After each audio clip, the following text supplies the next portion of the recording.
called CGRG, Concerned Ghanaians for Responsible Governance. It was those young men, Nana Kwesi, Rodney, you know, people like Ajiman Bedu, Nana Sapong, you know, and a couple of other people, you know, very young people. They called me some days before the demonstration, and Nana Kwesi, for instance, I used to work in the same law firm with him. He said, "Oh, Mr. Bentil, please join us." I gave it a thought, and I get many invitations to do this or that. And in this particular case, it resonated very well with me because I'd gotten to a point around that time. And if you remember, Doomsday was terrible.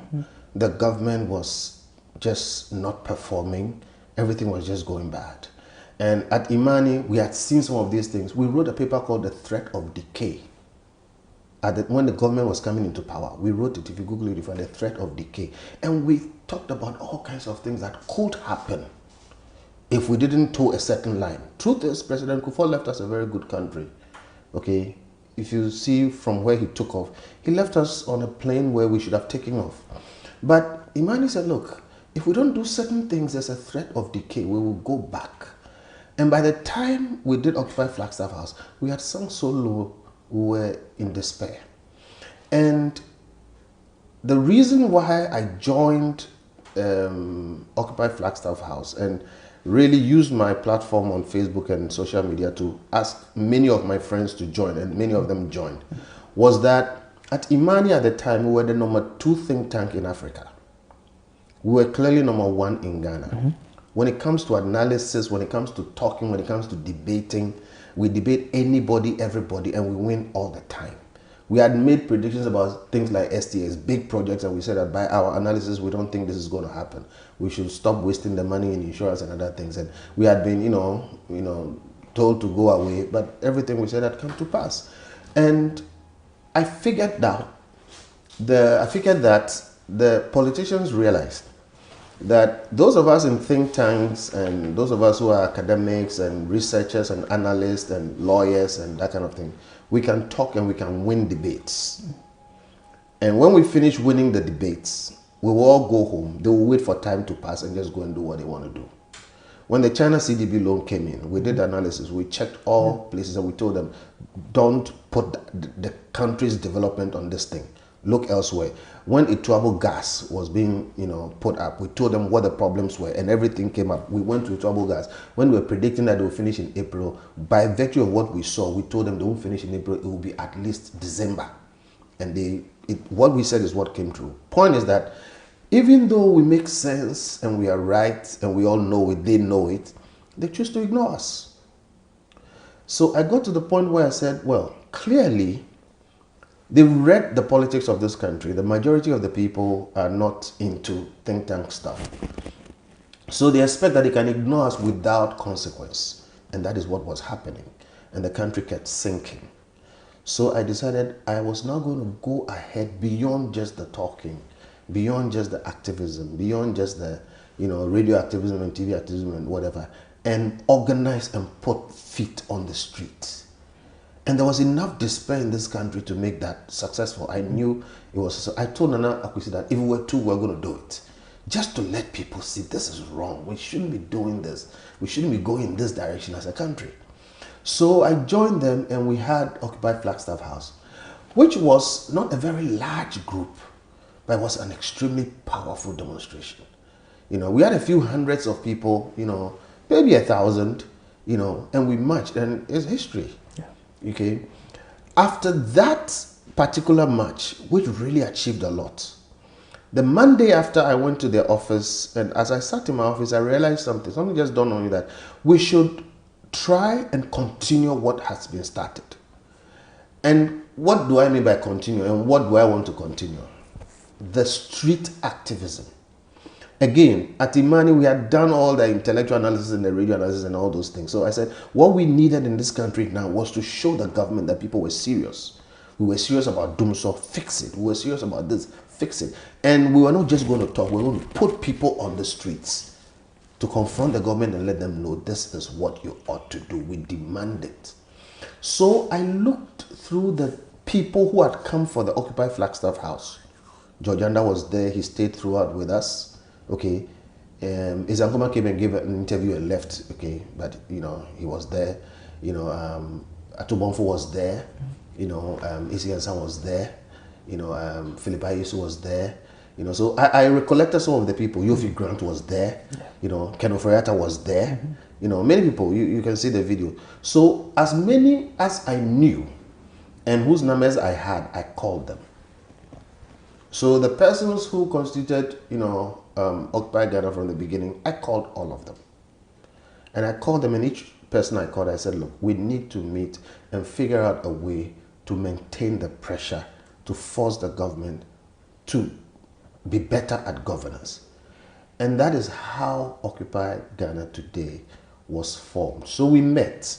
And when we met, we made decisions. In fact, after that, we called a few more people. But I'm talking about the initial group that met, I called them together. So we met, we started strategizing, we started talking about what we could do to maintain it. Honestly, in the beginning, I did not call even Nana Kwesi Awuah, who is the person who organized, Occupy Flagstaff House, because there were a few issues with his own team. And I'm saying all these things, yes, okay. I'm saying this for the record, like I've said, we've made our peace. But there were a few issues with his own team, and I was very clear in my mind what we needed to do. And I didn't want, those issues to, affect us. So later I called him and said, look, Nana, you should join this because this is your work. Okay, but don't bring your baggage. So I said, deal with your team and let's see whether they will agree. So Nana came on board. From the beginning, he was one of the early people. And he was talking to his team. Later on, some of them joined us. Some of them didn't, but they now have joined us, at Citizen Ghana. So we formed that core group. Made up of Kathiadi, Sarah Safwe J, people like that. I'm trying to remember as many as I can. And we're meeting in one office, of one of the members. And we started, strategizing what to do next. There were a number of options on the board, including what became Dumsor Must Stop. But before we could get onto the street or do any other thing, there was a suggestion that we should do a number of forums. Okay, so we had these forums, and Ace brought a brilliant idea, which he had discussed some time back, with me and I think a couple of people, and that was absolutely what we wanted to do. That's the Attorney General issue. That, the idea was we were now going to demand performance, and we're going to pressure government to do the right thing. We're going to use the courts, we're going to use the streets, we're going to do everything. So Imani was actually part, through me and through Frank Nkujo, who was at Occupy Flagstaff House and everything. So if you watch the first forum, we were co-partners. Imani remained Imani, but this was an edgier part of things. And when Ace brought the idea, everybody liked it, and his issues were sorted out, and he was right. So we organized that forum, on the Attorney General issue. The Auditor General issue. Yeah. The question of why Citizen Ghana movement. I'll say this now. Some of us thought we needed to make a strong statement about Dumsor. We needed to force the government to do more. I had been on Joy FM for over a year with Dr. Roku Brobe when this thing started. And I remember clearly when it started, the analysis was that the government needed to find emergency power because the cost of not having power was too much. And emergency power being expensive should not be the ultimate. After that, we should now work towards solving the problem properly. The government sat down for 2-3 years and didn't find emergency power. 2-3 years down the line, now they say they are going to bring emergency power. And it was going to cost us an arm and a leg. Everything was all over the place. And even that was funny. We don't have time to go into all the things, but clearly they were mismanaging the problem. And Dumsor went from bad to worse. There were people who were dying. And you remember the person that, we used as the front, Yvonne Nelson. Her mother was going blind. I could tell you story after story after story. It was just a terrible mess. So in Occupy Ghana, a number of us said we needed to do something to force the government to take Dumsor seriously and do something definite about Dumsor. That is what broke us up. Many of the members said no, they were not in for another demonstration. And, including Isankoma? I prefer not to use names, okay? But clearly there was a split. That is one of the main things. They were not in favor of the continued street action. They wanted us to do a number of other things, some of which we were okay with, but some of us said this is why we formed this thing.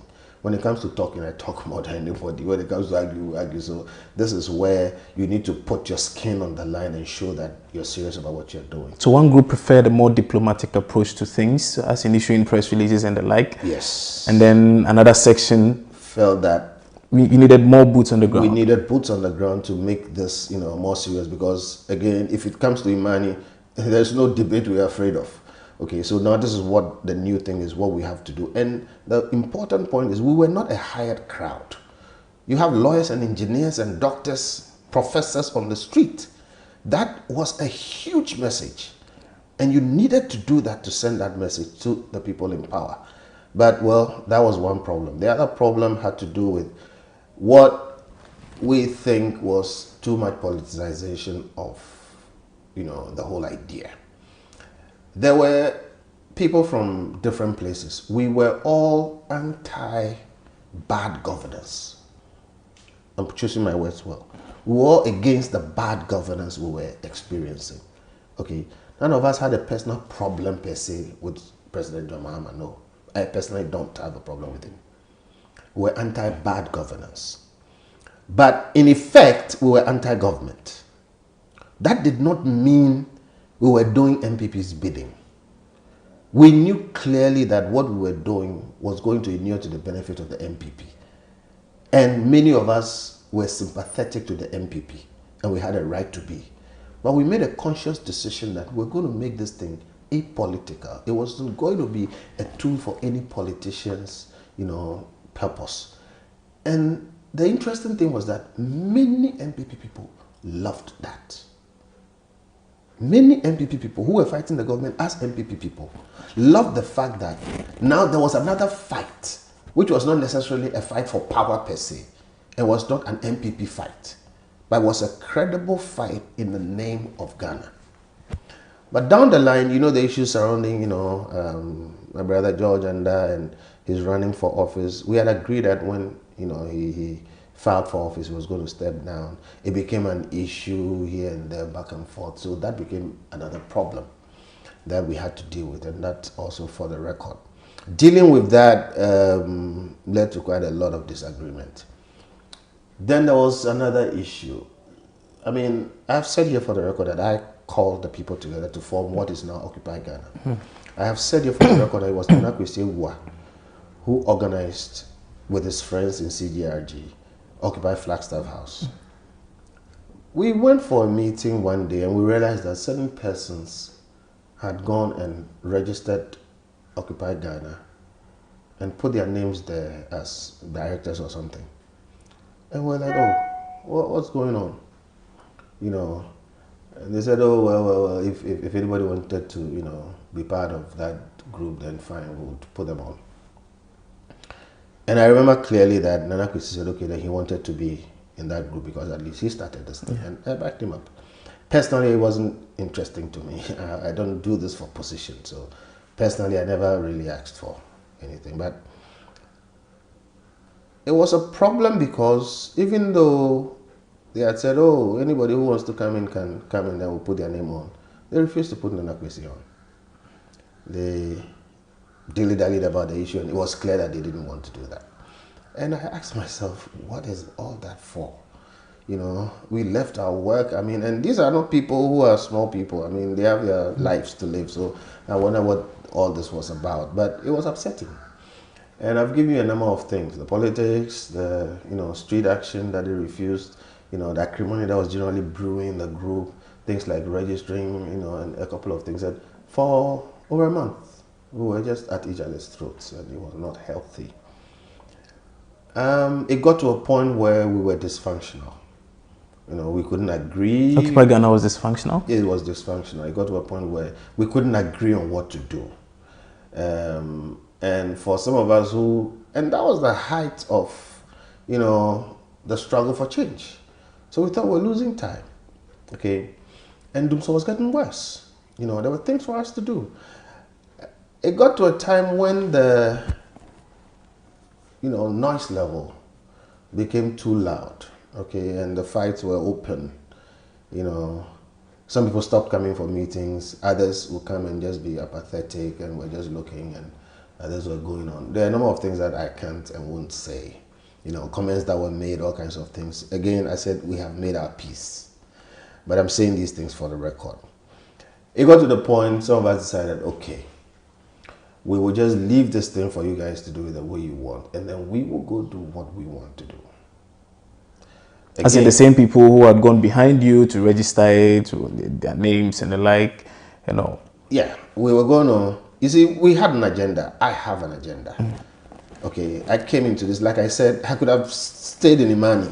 I could have done a couple of other things, but I said we came here because we wanted to mobilize Ghanaians to show how serious we were about good governance. One of the issues you raised was that Occupy Ghana was at a point in time becoming too political. So because of that, you felt you had to step aside and do something with Citizen Ghana movement. But even as Citizen Ghana movements, you've been accused of being very political, very unneutral, if I'm to use that word. I don't remember any criticism like that. I don't. That a lot of people have come out to say you are not very neutral. You seem to be saying a lot of things, pushing a lot of things for the NPP government. The way and manner in which you used to criticize the Mahama government has not been felt since you moved to Citizen Ghana, and of course, since the NPP came to power. No, one, I have not heard that many criticisms about Citizen Ghana not being neutral.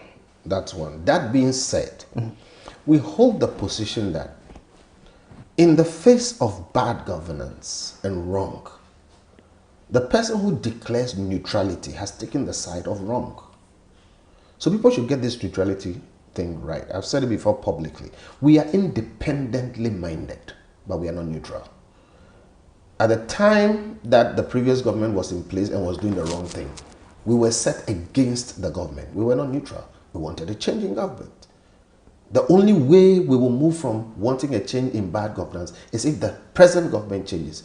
This government is doing better than the previous government. If this government becomes like what we were fighting against, we will mobilize against them too. So we are not neutral. Citizen Ghana has people from all kinds of political persuasions. But we have bound ourselves that we will not let our political persuasion, affect what we do. It's Ghana first. So I haven't heard the criticisms, but what people must appreciate is that we are not just out to rabble rouse and give trouble to governments. We are there to make sure that we will be watchdogs. Are you saying as of now there aren't enough issues to cry over? Well, who says we are not crying? We are crying, but the crime must be measured and intelligent. We didn't hear you say similar things some years back when Mahama was in government. The previous government had 8 years and we ended in a bad mess. And over the 8-year period, at least from Imani, we were talking. When the talking didn't have the necessary effect, we stepped out on the streets. So are you talking now? We are talking now. Is it having the necessary impact? Honestly, yes. When I say yes, and I say hesitatingly, is that we are being listened to, and we see effort. Time will tell whether that's window dressing or not. And I've said it over and over again. If we don't find that the governance or the good governance levels we require, are in place, then we'll mobilize differently. For now, we are not having the arguments we used to have in the past, where people will tell you, now when you make a case, you are listened to, and at least you see some effort in trying to fix issues. You will not or may not get everything you want done, and you may not get the kind of outcomes that you want. But when you see effort, you must appreciate and acknowledge it. Honestly, I admit that I sense better management, for instance, of the economy. I sense better governance now. I don't assume it's going to last forever. So for instance, utterances such as this, utterances such as, Bawumia will be a great leader, Bawumia should be president of Ghana. I mean, such utterances give people the impression that, this man obviously should be coming from that fold. I appreciate that. And you can imagine that I don't say those things lightly. And I'm not a coward.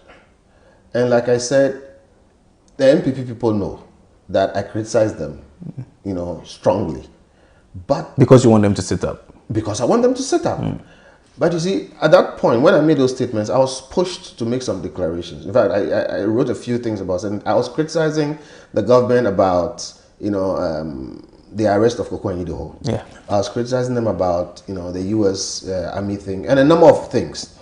And apparently the NDC people were very happy with it, and, you know, it became a political party thing. And I had to set the record straight and say that, look, personally, I am not neutral, but I think independently. MPP does not influence my thinking. NDC does not influence my thinking. I think I have enough brains to make up my mind for myself. And on my own assessment, I believe presently, if you look across the political scene, okay, the best person to take over after President Nana Addo will be Mahmoud Bawumia. Would you vote for him? If he continues the way he's going, if he continues to give me the confidence he gives me, he's really come a very long way. Okay? People deteriorate. All kinds of things can happen. But I have no problem saying that if nobody emerges to give me greater confidence, then absolutely I might vote for Mahmoud Bawumia. You voted out John Mahama, did you?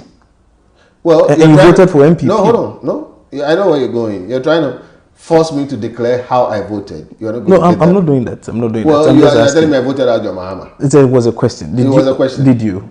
Did I vote out John Mahama? Of course. You're asking me how I voted. Based on the kind of things you said, Dumso was crazy.